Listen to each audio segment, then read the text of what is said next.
Now, something that we haven't talked about yet, but we did in one of our previous conversations was that translates into we're talking about fostering growth.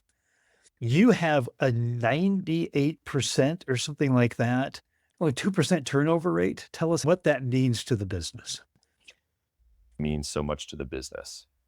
We get clients that come back and ask for specific developers that they've worked with in years past, like, hey, is Mike still there? Because it's just, they're such great people and great developers. And so we've been very fortunate. People can jump ship a little bit, but over at least the last year or two, our retention is incredibly high. And a lot of that I would attribute to one, the collaboration, the environment we're in these days. We're still on Slack. We still do company stand-ups still every week. It's just in a virtual world that we're living in. So the collaboration one. Two, we have so much variety in what we do. There's no two clients that are ever going to be exactly the same. And it's exciting for a lot of modern software engineers. You get people that might be an expert in the Microsoft, C Sharp, your .NET development or whatever. And they're like, hey, I see there's a project going on over there that has some Java or it's more front end focused. I've done that way. And I'd like to get into that flexibility in there to become just well-rounded experts in software development without being just a siloed. It gives variety. And so you might work on a healthcare client project for 6 months, and then all of a sudden you're working on a robotics company project for the next. So you had different industries. It's exciting. It forces learning for them, which makes them even more valuable for us in the long run. And so it really is relationship from a knowledge share and knowledge gain perspective.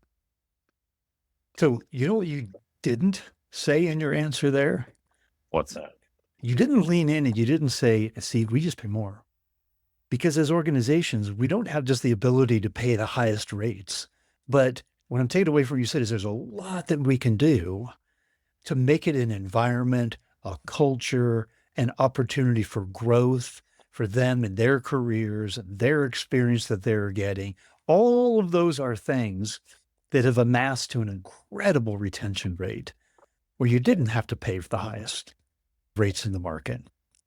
It's hard to get some of the giants. We are remote, so we do get people different. And we have to go sometimes for those things that we're still not going to try to compete just based on compensation. Our flexible business model, our collaborative environment, the engagement, the support that we give really to our staff.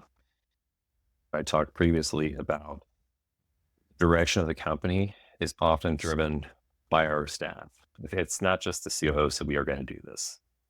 The 401k match many years ago was started because we're familiar with software development. We're agile. We have agile practice. And so there was a monthly company retrospective, and the 401k match came out of that because it was the things that the staff wanted to start, things they want to see continue, and things they want to stop.